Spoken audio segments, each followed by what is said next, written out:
Hello friends, welcome to my YouTube channel. दोस्तों, आप सबका स्वागत है हमारे इस नए वीडियो में। आज हम शुरू करने वाले हैं 69th पीपीएससी के लिए जो परफेक्शन आईएएस का टेस्ट हुआ है अभी हाल फिलहाल में, उसको हम कवर करेंगे। दोस्तों, ये जो भी लोग 69th पीपीएससी के लिए तैयारी कर रहे हैं या फिर जो 70th पीपीएससी की तैयारी कर रहे हैं, उन दोनों के लिए टेस्ट काफ़ी इंपॉर्टेंट हो जाता है अगर आपने सिलेबस को पूरा कंप्लीट कर लिया, क्योंकि ये फुल लेंथ टेस्ट होगा। ये एक फुल लेंथ टेस्ट है, तो उनके लिए काफ़ी इंपॉर्टेंट है। राइट दोस्तों? तो आइए हम लोग अपने वीडियो को शुरू करते हैं। आज का हमारा पहला सवाल हो जाएगा दोस्तों, पुर्तगालियों से संबंधित कथनों पर विचार करें। पहला कथन ये है कि बेहद मुनाफा देने वाले पूर्वी व्यापार पर लगभग एक सदी तक पुर्तगालियों का एकाधिकार रहा। दूसरा, इन्होंने कोचीन, गोवा, दमन और में फैक्ट्री खोली। तीसरा यह है कि इन्होंने आरंभ से ही व्यापार के साथ शक्ति का भी प्रयोग किया। और चौथा यह है कि अल्बुकर्क ने गोवा पर 1508 ईस्वी में अधिकार कर लिया। तो आपको बताइए कि ये कौन सा इसका राइट स्टेटमेंट है। तो इसका स्टेटमेंट सी सही है, 1, 2 और 3। तो अल्बुकर्क ने गोवा में 1508 ईस्वी में नहीं, 1510 ईस्वी में अधिकार किया था। राइट, तो जान लेते हैं थोड़ा सा हम इनके बारे में। तो अल्बुकर्क ने 1510 ईस्वी में गोवा पर अधिकार किया था। राइट दोस्तों, भारत में पुर्तगाली बस्तियों का प्रथम संस्थापक अल्मेडा था। अल्बुकर्क को भारत में पुर्तगालियों का वास्तविक संस्थापक माना जाता है। सभी यूरोपीय कंपनियों में पुर्तगाली सबसे पहले 1498 ईस्वी में आया और सबसे अंत में 1961 ईस्वी में गए भी यहाँ से। दूसरा क्वेश्चन है, जहांदार शाह के शासन काल में प्रशासन वस्तुतः अत्यंत योग्य और कर्मठ वजीर जुल्फिकार खां के हाथों में था। इसने साम्राज्य को बचाने के लिए अनेक उपाय किए, जिनमें शामिल नहीं था। जहांदार शाह के शासन काल में जो उनका वजीर था जुल्फिकार खां, तो उन्होंने कई सारे काम किए। आपको बताना है कि इनमें से कौन सा काम उन्होंने नहीं किया था। तो इसका राइट आंसर हो जाएगा आपका ऑप्शन सी, यानी कि जय सिंह को जयपुर का सूबेदार बनाया। तो जय सिंह को मालवा का सूबेदार बनाया गया था। याद रखेंगे, जयपुर का नहीं, मालवा का सूबेदार बनाया गया था। जयपुर की स्थापना जो है वो सवाई जय सिंह के द्वारा की गई थी। नेक्स्ट क्वेश्चन की तरफ बढ़ते हैं। ये किसने कहा था कि ये फल यानी कि चेरी एक दिन हमारे ही मुंह में आकर गिरेगी? ये प्रसिद्ध स्टेटमेंट किस शासक या किस वायसराय का था? तो इसका सही आंसर है आपका ऑप्शन बी, लॉर्ड डलहौजी का था। तो 1851 ईस्वी में गवर्नर जनरल लॉर्ड डलहौजी ने अवध की रियासत के बारे में कहा था कि ये गिलास फल य- ये जो फल है एक दिन हमारे मुंह में ही आकर गिरेगा। 5 साल बाद 1856 ईस्वी में इस रियासत को औपचारिक रूप से ब्रिटिश साम्राज्य का अंग घोषित कर दिया गया था। अवध में सहायक संधि जो है वो 1801 ईस्वी में थोपी गई थी। राइट, नेक्स्ट क्वेश्चन, 1857 के विद्रोह से संबंधित कौन सा कथन असत्य है? तो इसका राइट आंसर हो जाएगा आपका ऑप्शन ए, यानी कि विद्रोह का आरंभ 10 मई 1857 को मेरठ से 36 मील दूर दिल्ली में हुआ था। तो विद्रोह का 10 जो शुरुआत है वो 10 मई 1857 को हुआ था, लेकिन वो दिल्ली से 36 मील दूर मेरठ में हुआ था, न कि मेरठ से दूर दिल्ली में। तो दिल्ली से नहीं, मेरठ से हुआ था, ये तो सब लोग जानते होंगे। बाकी स्टेटमेंट आपका सही है सबके सब। और पंजाब से दक्षिण में नर्मदा नदी के मध्य तथा बिहार से लेकर राजस्थान तक ये 1857 की क्रांति का क्षेत्र था। हैदराबाद राज्य उत्तर मुगल काल के समय की स्थापना किसने की थी? यानी कि हैदराबाद राज्य है जो, वो कब बना था? पहली बात तो उत्तर मुगल काल के समय इसकी स्थापना किसने करी थी? तो इसकी स्थापना किया था निज़ाम उल मुल्क आसफ जाह ने 1724 ईस्वी में। तो निज़ाम उल मुल्क आसफ जाह राइट आंसर आपका बी हो जाएगा। सैयद बंधुओं को गद्दी से हटाने में इनकी अहम भूमिका थी। इनको दक्कन के वायसराय का खिताब दिया गया था। किनको? निज़ाम उल मुल्क को। बंगाल के नवाबों में किसने अपने साम्राज्य में शिक्षा का एक बड़ा हिस्सा मराठों को दे दिया था? तो इसका राइट आंसर है आपका ऑप्शन ए, अलीवर्दी खान। तो अलीवर्दी खां को मराठों के बराबर हमलों से मराठा जो है इनको हमेशा तंग किया करते थे। अंततोगत्वा उसे उड़ीसा का एक बड़ा हिस्सा मराठों को देना पड़ा था। अलीवर्दी खान ने अंग्रेजों की तुलना मधुमक्खियों से की थी। ये भी याद रखेंगे, आपसे पूछा जाएगा कि किस शासक ने अंग्रेजों की तुलना मधुमक्खी से की है? तो ये अलीवर्दी खान थे। टीपू सुल्तान से संबंधित कथनों पर विचार करें और असत्य कथन का चयन करें। तो आपका इसका राइट आंसर हो जाएगा, मैं बता देता हूँ आंसर आपका, असत्य कथन ऑप्शन ए है। अंग्रेजों के हाथों 1798 ईस्वी में मारे जाने तक टीपू सुल्तान ने मैसूर पर शासन किया। तो अंग्रेजों के हाथों 1799 ईस्वी में मारे गए थे, न कि 1798 ईस्वी में। यह जटिल चरित्र वाला एक नए विचारों को ढूंढ निकालने वाला व्यक्ति था। और अगर हम बात करें कि टीपू सुल्तान ने क्या क्या किया, तो याद रखेंगे, नया कैलेंडर लागू करवाया, सिक्के ढलाई की नई प्रणाली खोज की, और माप तोल के नए पैमाने भी अपनाए गए। और इनका एक निजी पुस्तकालय था जिसमें धर्म, इतिहास, सैन्य विज्ञान, औषधि विज्ञान और गणित जैसे विधिक विषयों की पुस्तकें रहती थी इसमें। राइट दोस्तों, नेक्स्ट क्वेश्चन की तरफ बढ़ते हैं। बिहार में परमानेंट सेटलमेंट लागू करने का कारण क्या था? देखिए, ये बहुत ही अच्छा सवाल है। अभी तक आप पढ़ते होंगे कि किसने लागू किया गया या फिर कहाँ लागू किया गया, लेकिन ये पूछ रहा है कि क्यों लागू किया गया। ये बहुत इंपॉर्टेंट सवाल हो जाता है, तो आप इसको केयर करेंगे। तो इसका सही आंसर है भू राजस्व का निश्चित राजस्व निर्णय करना। राइट आंसर इसका हो जाएगा आपका ऑप्शन सी। तो अस्थाई बंदोबस्त, जिसको हम परमानेंट सेटलमेंट कहते हैं, व्यवस्था को बिहार में लागू करने के कारण जमींदारों के लिए जमीन पर वंश परंपरागत अधिकार को स्वेच्छा से हस्तांतरित करना था, तथा मूल कारण कंपनी के लिए भू राजस्व की एक निश्चित राशि तय करना था। बंगाल में हुए सन्यासी विद्रोह को सत्ताच्युत जमींदारों और धार्मिक नेताओं ने नेतृत्व प्रदान किया। इस विद्रोह का मुख्य कारण क्या था? तो जो सन्यासी विद्रोह हुआ था बंगाल में, उसका मुख्य कारण क्या था? तो पहला ऑप्शन है आपके पास कि तीर्थ स्थलों की यात्रा करने वाले तीर्थयात्रियों पर प्रतिबंध लगाया गया था। दूसरा ऑप्शन ये है कि 1770 ईस्वी में बंगाल में पड़ा भयंकर अकाल। और तीसरा ऑप्शन है कि जमींदारों से उनकी जमींदारी का छीना जाना। तो इसका राइट आंसर आपका ऑप्शन ए हो जाएगा। एक और दो सही है। इसके एक्सप्लेनेशन देख लेते हैं। तो 18वीं शताब्दी के उत्तरार्ध में अग्रणी शासन के विरुद्ध तत्कालीन भारत के बंगाल और बिहार में एक विद्रोह हुआ, जिसे सन्यासी विद्रोह के नाम से जाना जाता है। पंडित भवानी चरण पाठक बंगाल की भूमि में ब्रिटिश शासन और शोषण के खिलाफ सन्यासी विद्रोह के मुख्य नायक थे। नेक्स्ट क्वेश्चन की तरफ बढ़ते हैं। तो निम्नलिखित कथन किस अंग्रेज गवर्नर जनरल का है? तो कथन ये है कि आमतौर पर यूरोप के किसी भी देश के लोगों के मुकाबले भारत के लोग पढ़ने लिखने और अंक गणित में अधिक प्रभावशाली थे। तो ये बात किस अंग्रेज गवर्नर जनरल ने बोली थी? ये अगेन बहुत ही इंपॉर्टेंट क्वेश्चन है दोस्तों, वीबीआई इंपॉर्टेंट क्वेश्चन। दोस्तों, मैं जिन जिन क्वेश्चन को वीबीआई कहूंगा, आप प्लीज उन पे थोड़ा एक्स्ट्रा केयर करेंगे। तो इसका राइट आंसर हो जाएगा आपका ऑप्शन ए, वारेन हेस्टिंग्स ने ऐसा बात बोला था। तो 1813 ईस्वी में भारतीय शिक्षा की दशा और दिशा के बारे में कमेंट किया था। महत्वपूर्ण बात यह है कि इसी प्रकार का कथन कुछ वर्ष पहले अमेरिकी राष्ट्रपति बराक ओबामा ने भी दिया था।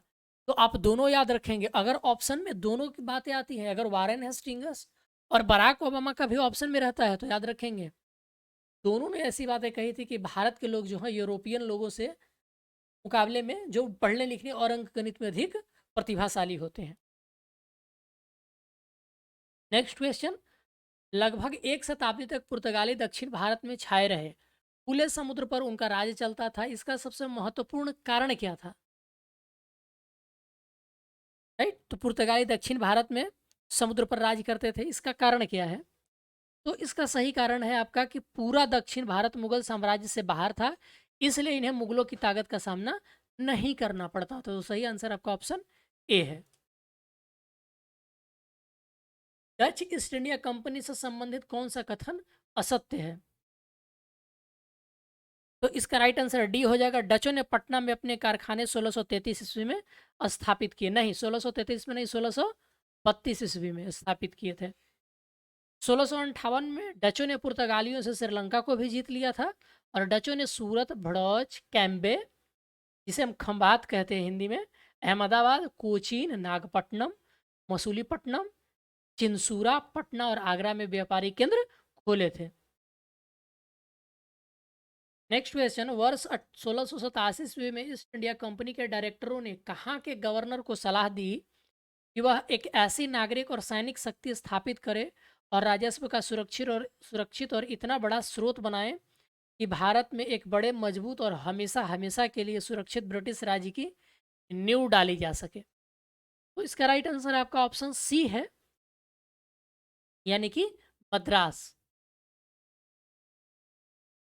तो वर्ष 1687 ईस्वी में ईस्ट इंडिया कंपनी के डायरेक्टरों ने मद्रास के गवर्नर को सलाह दी कि वह एक ऐसी नागरिक और सैनिक शक्ति स्थापित करे और राजस्व का सुरक्षित और इतना बड़ा स्रोत बनाए कि भारत में एक बड़े मजबूत और हमेशा हमेशा के लिए सुरक्षित ब्रिटिश राज्य की नींव पड़े।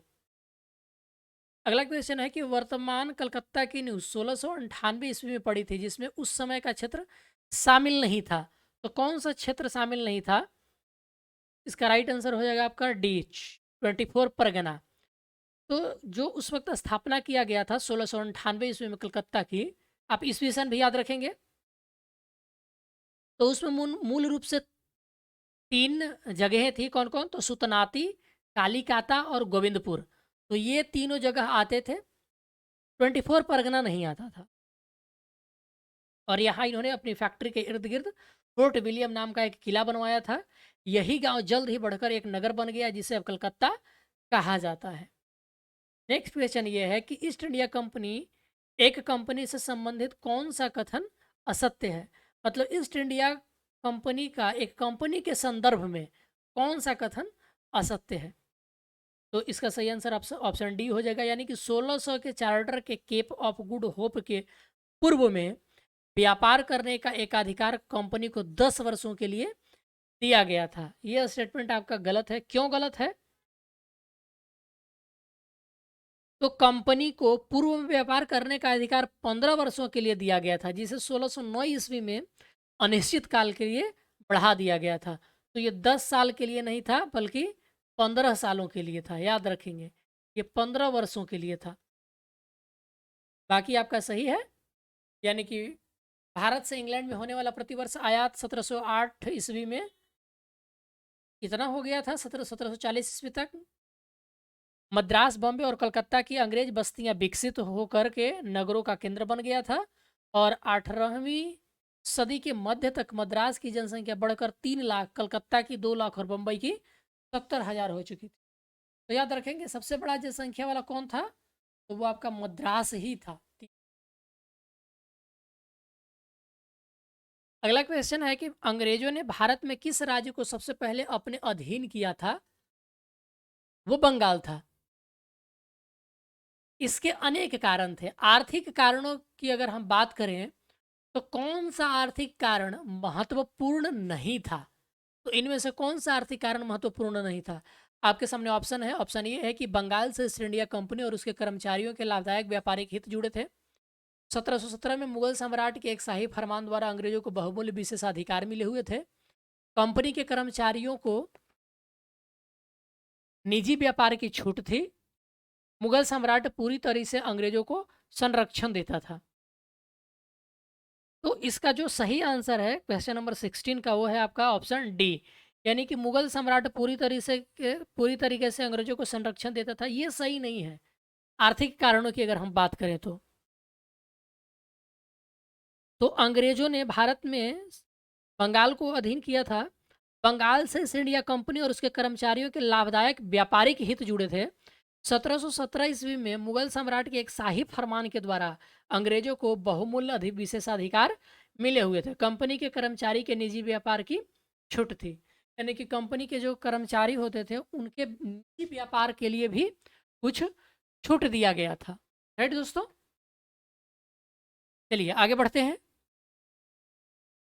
किसने पलासी युद्ध के बारे में टिप्पणी की कि भारत के लिए शाश्वत दुख की काली रात का आरंभ हो गया है? तो इसका राइट आंसर हो जाएगा ऑप्शन ए, नवीन चंद्र सेन ने यह बात कही थी। कंपनी के अधिकारियों का अब एक ही उद्देश्य था, जितना लूट सको लूटो। मीर जाफर सोने की एक ऐसी थैली है जिसमें जब भी चाहे हाथ डाल लो। ये कथन किनका है? तो ये कथन था आपका कर्नल माल्सन का। राइट आंसर ऑप्शन डी हो जाएगा आपका। क्वेश्चन नंबर 19 की तरफ बढ़ते हैं। अपने राजनीतिक उद्देश्यों को हड़पने के लिए वेलेस्ली ने किस उपाय का सहारा नहीं लिया था?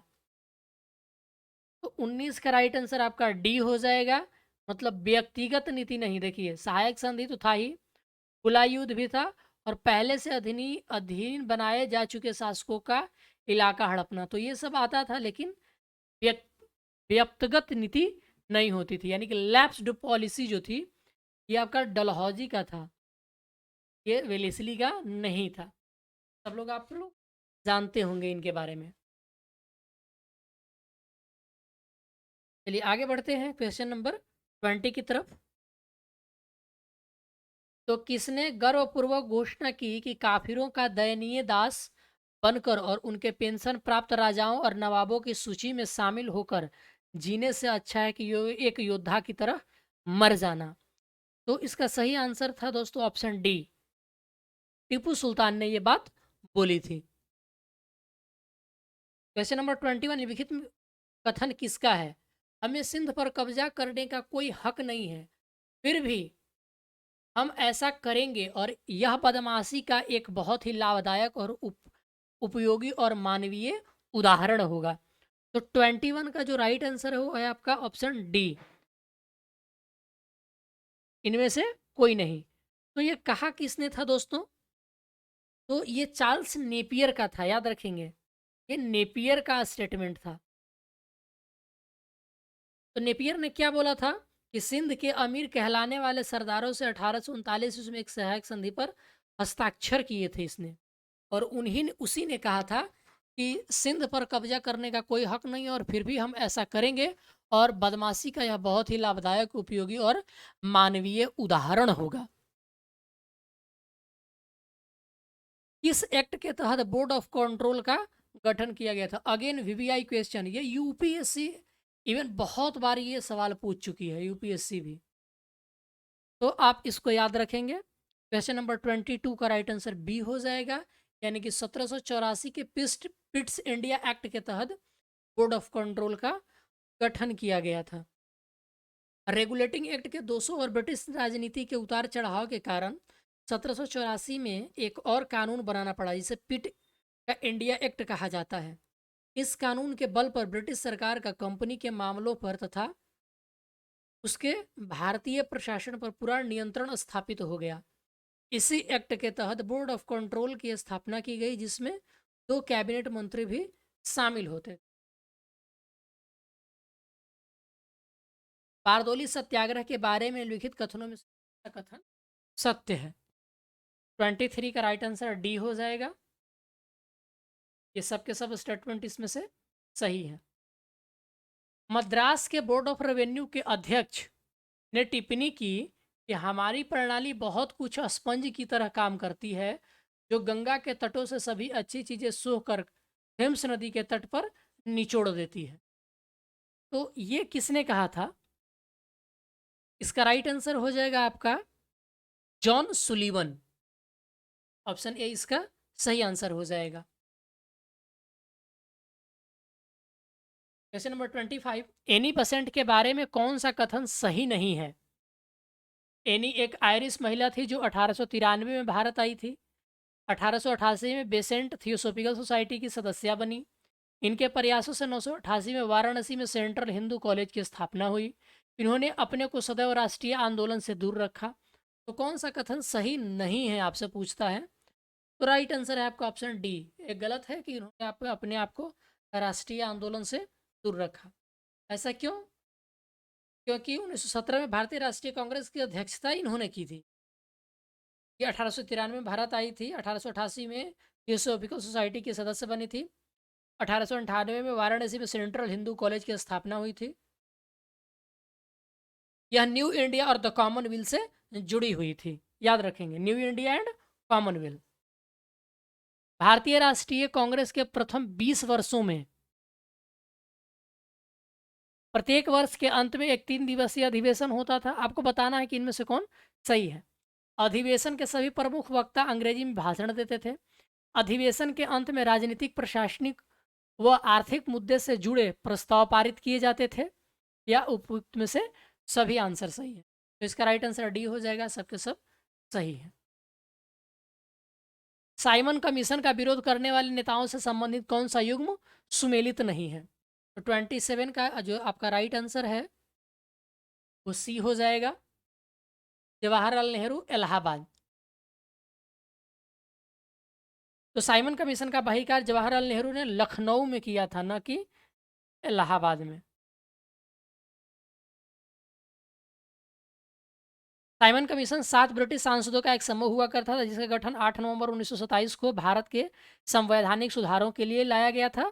इसका मुख्य कारण था मॉन्टेग्यू चेम्सफोर्ड की सुधार की जांच करना, यानी कि 1919 का जो भारत सरकार अधिनियम था, जिसको हम मॉन्टेग्यू चेम्सफोर्ड अधिनियम भी कहते हैं, उसमें क्या कुछ हुआ उसके सुधारों की जांच करने के लिए बनाया गया था।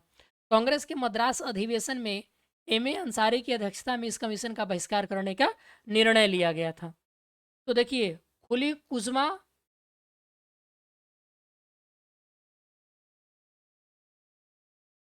लखनऊ से ये भी थे, टी प्रकाशम मद्रास थे, लाला लाजपत राय पंजाब से थे। तो लखनऊ से 2 हो गए, कौन कौन? जवाहरलाल नेहरू और खली कुजमा। भारत में रैयतवाड़ी व्यवस्था को किसने अपनाया था? चलिए फटाफट आंसर दीजिए कमेंट में। तो इसका राइट आंसर डी हो जाएगा, रीड ने। कार्नवाली से संबंधित कौन सा कथन असत्य है? तो 29 का राइट आंसर हो जाएगा डी। इसने 1800 ईस्वी में नागरिक सेवा में आने वाले युवा लोगों के प्रशिक्षण के लिए कलकत्ता में फोर्ट विलियम कॉलेज खोला था। विनोदिनी दासी के संदर्भ में निम्नलिखित कथनों पर विचार करिए। तो इसका आंसर मैं बता देता हूं दोस्तों, इसका राइट आंसर सी है, यानी कि तीनों के तीनों स्टेटमेंट सही है। इन्होंने अपनी आत्मकथा अमार कथा के नाम से लिखी थी। इनकी आत्मकथा कई भागों में प्रकाशित हुई थी। इन्होंने बंगाल में एक थिएटर की स्थापना में सहयोग किया था। इसने 1791 ईस्वी में हिंदू कानून और दर्शन के अध्ययन के लिए वाराणसी में संस्कृत कॉलेज की स्थापना की थी। तो इसका राइट आंसर है जोनाथन डक्कन ने। ब्रिटिश सरकार के द्वारा साइमन कमीशन की नियुक्ति की गई थी 1919 के अधिनियम की समीक्षा हेतु। 1919 के अधिनियम के तहत स्थापित द्वैध शासन व्यवस्था को समाप्त करने के लिए, भारतीयों को औपनिवेशिक स्वायत्ता प्रदान करने के लिए जांच हेतु, और भारत में सारी क्रांतिकारी गतिविधियों की जांच के लिए। तो अभी मैंने ऊपर कहा था, इसका राइट आंसर 32 का ए हो जाएगा। निम्नलिखित में से किस पुर्तगाली गवर्नर को गोवा में सती प्रथा को समाप्त करने के लिए जाना जाता है? तो 33 का राइट आंसर हो जाएगा आपका option A, Francisco de Almeida. तो फ्रांसिस्को डी अल्मीडा ने गोवा में सती प्रथा को समाप्त किया था। निम्नलिखित में से कथन किससे संबंधित है? तो राजा राम मोहन राय अपने समय में महत्वपूर्ण मानव समाज में एक मात्र व्यक्ति थे जिन्होंने आधुनिक युग के महत्व को पूरी तरह से समझा। वे जानते थे कि मानव सभ्यता का आदर्श एक अलग अलग रहने में नहीं, बल्कि चिंतन और क्रिया के सभी क्षेत्रों में व्यक्तियों तथा राष्ट्रों की आपसी भाईचारे में निहित है। तो इसका सही आंसर है आपका ऑप्शन ए। रविन्द्रनाथ टैगोर ने ऐसी बात राजा राम मोहन राय के बारे में बोली थी। हेनरी विलियम देराजियो के संबंध में कौन सा कथन असत्य है? देराजियो का जन्म 1809 ईस्वी में हुआ था। 1826 से 1831 तक हिंदू कॉलेज में पढ़ाया था इन्होंने। इसने महान फ्रांसीसी क्रांति से प्रेरणा ग्रहण की थी। इनकी मृत्यु 32 वर्ष की अवस्था में हैजा से हुई थी। तो 35 का राइट आंसर डी हो जाएगा। इनकी मृत्यु 32 वर्ष की अवस्था में हैजा से हुई थी। 1851 में ज्योतिबा फूले और उनकी पत्नी ने कहां पर लड़कियों के लिए एक स्कूल खोला था? तो 36 का राइट आंसर है दोस्तों ऑप्शन ए, यानी कि पुणे में उन्होंने खोला था। ज्योतिबा फुले और उनकी पत्नी ने पुणे में लड़कियों का एक स्कूल खोला था 1851 ईस्वी में। फुले महाराष्ट्र में विधवा विवाह आंदोलन की अगली पंक्ति के नेता थे। वर्ष 1950 में विष्णु शास्त्री पंडित ने विधवा विवाह समाज स्थापित किया था। वेरी वेरी इंपॉर्टेंट है, आप इसको याद रखेंगे। 1950 ईस्वी में विष्णु शास्त्री पंडित ने विधवा विवाह समाज की स्थापना की थी। झांसी की रानी लक्ष्मीबाई से संबंधित कौन सा कथन असत्य है? अंग्रेजों ने लक्ष्मीबाई के दत्तक पुत्र लेने संबंधी प्रस्ताव को अस्वीकार किया और उसके शासन का अपहरण कर लिया। अंग्रेजों के साथ इनकी एक भयानक लड़ाई हुई, जिसमें स्त्रियां तक तोपे चलाती और गोली बारूद बांटती देखी गई। रानी लक्ष्मीबाई ह्यूम से लड़ते हुए 17 मई 1858 को वीर गति की प्राप्त हुई थी। इनकी मृत्यु ग्वालियर में हुई थी। देखिए दोस्तों, ये 68th बीपीएससी में पूछा हुआ है ये, कि इनकी मृत्यु कहाँ हुई थी, ये पूछा था। तो 37 का राइट आंसर आपका ऑप्शन सी है। ये असत्य है कि इनकी जो मृत्यु हुई थी वो 17 मई 1858 को हुई थी। इनकी मृत्यु जो है 17 जून 1858 को हुई। देखिए दोस्तों, गलत कहाँ पर है, मतलब आपसे डेट भी पूछा जा सकता है। 17 जून 1858 को ये वीर गति को प्राप्त हुई थी।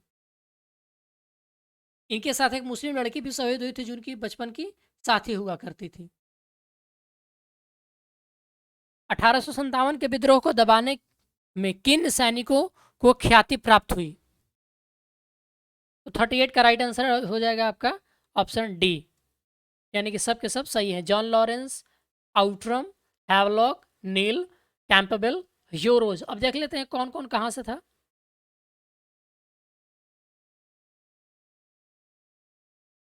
ये 1857 के विद्रोह को दबाने वाले, आप चलिए कमेंट करके बताइए कि ये जो 6 हैं ये कहाँ कहाँ से थे, मतलब ये कहाँ पे विद्रोह को दबाया, इन्होंने कहाँ पे विद्रोह को दबाया, इन्होंने कहाँ पे विद्रोह को दबाया। चलिए कमेंट करके हमें बताइए दोस्तों।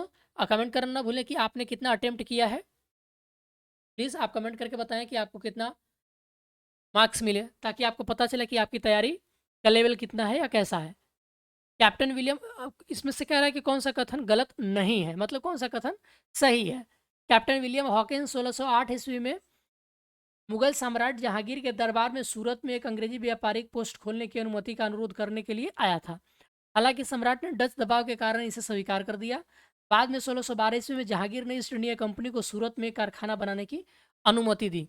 तो 39 का राइट आंसर हो जाएगा आपका ऑप्शन सी, 1 और 3। 1857 की क्रांति के बाद अंग्रेज सरकार ने सेना के ढांचे में अनेक परिवर्तन किए। निम्नलिखित में से कौन सा कथन असत्य है? 40 का जो आंसर है आपका वो है आपका ऑप्शन ए। सेना में भारतीयों के मुकाबले यूरोपियन का बड़ा भाग बढ़ा दिया गया। बंगाल में सेना में यह अनुपात 1:1 था। ठीक है, तो 40 का राइट आंसर आपका ऑप्शन ए हो जाएगा। बंबई में सेना का अनुपात कितना था? 2:5 था। ठीक है, आप ये सब भी याद रखेंगे।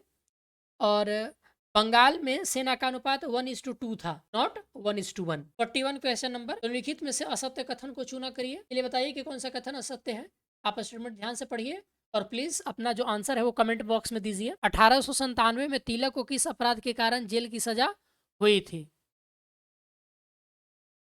तो 42 का राइट आंसर सी हो जाएगा। अपने भाषणों और लेखों के द्वारा सरकार के खिलाफ दुष्प्रचार करने के कारण। ब्रिटिश शासन में भारतीय मजदूरों का हालत का वर्णन जर्मनी के किस प्रसिद्ध आर्थिक इतिहासकार ने 1938 में इन शब्दों में किया था? आधा पेट का खाकर रहने वाला, जानवरों की तरह प्रकाश, हवा और पानी से रहित घरों में रहने वाला भारतीय औद्योगिक मजदूर औद्योगिक पूंजीवाद की पूरी दुनिया में सबसे अधिक शोषित मजदूरों में से है। 43 का राइट आंसर है ऑप्शन बी, यूर्गेन कुत्सिंस्की। चार्ल्स मेट को अपने भारतीय प्रेस को प्रतिबंध से मुक्त कर दिया था, ये कब किया था? तो इन्होंने किया था ऑप्शन ए 1835 ईस्वी में।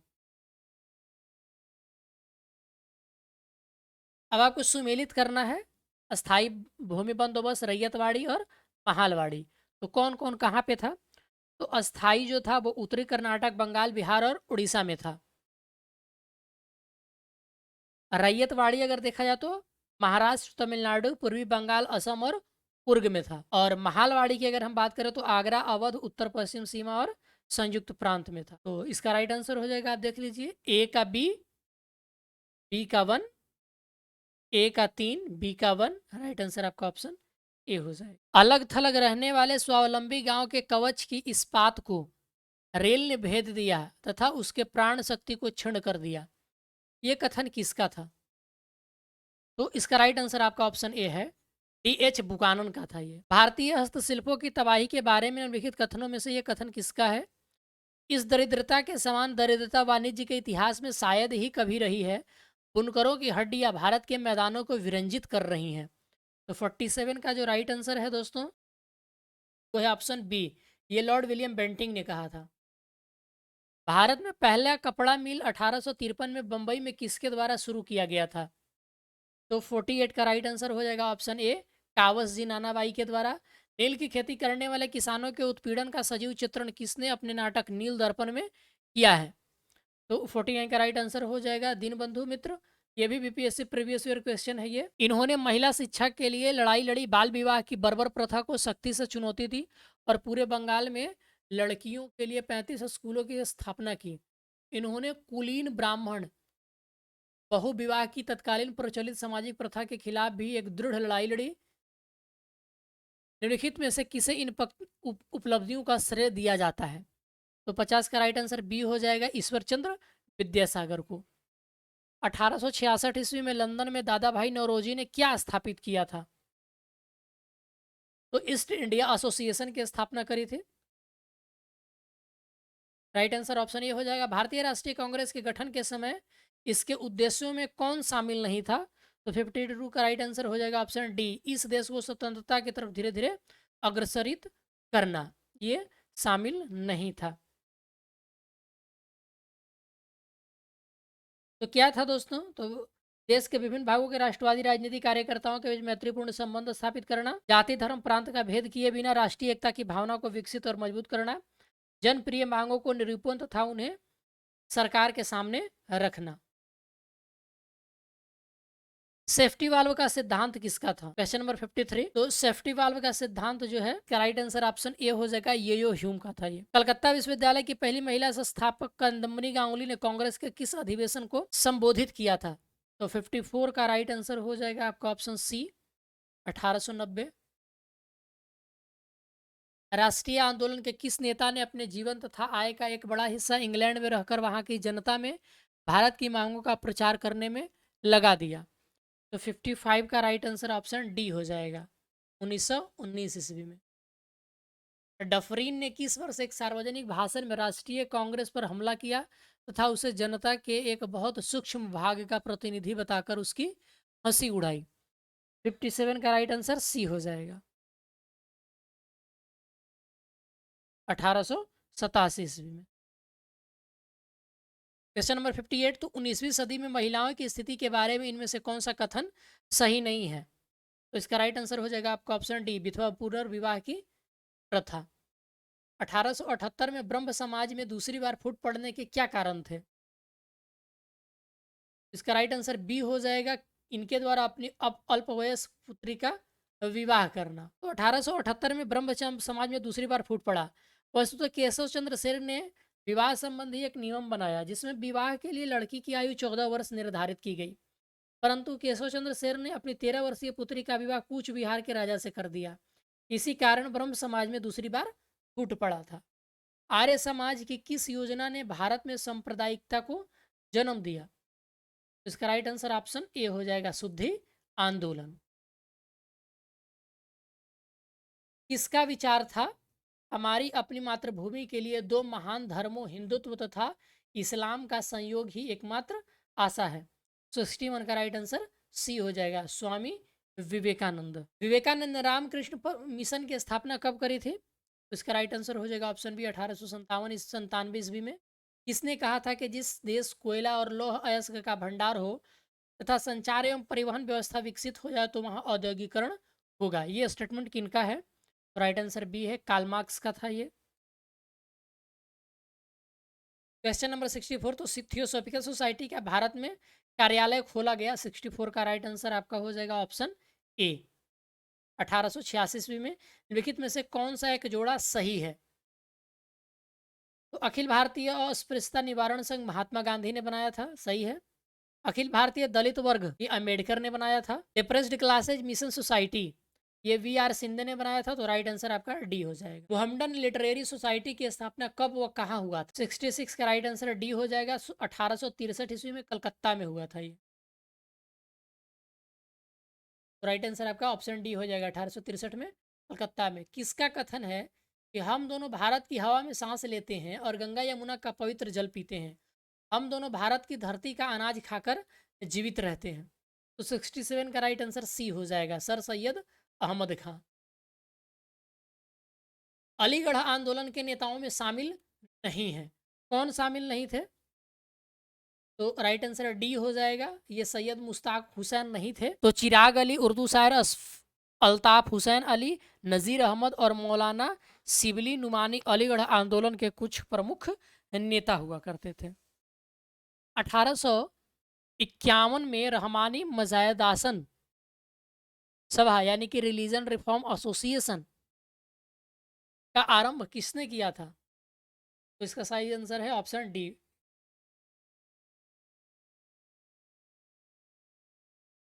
तो इन सभी लोगों ने मिलकर किया था। अखिल भारतीय हरिजन संघ की स्थापना कब की गई थी? तो इसका राइट आंसर सी हो जाएगा 1932 ईस्वी में। इसके द्वारा तो गांधी जी के द्वारा छुआछूत को दूर करने के लिए। निम्नलिखित कथनों पर विचार करें और बताइए कि कौन सा सही है। नरमपंथी ब्रिटिश शासकों के नैतिक सुधार के प्रति आशान्वित थे।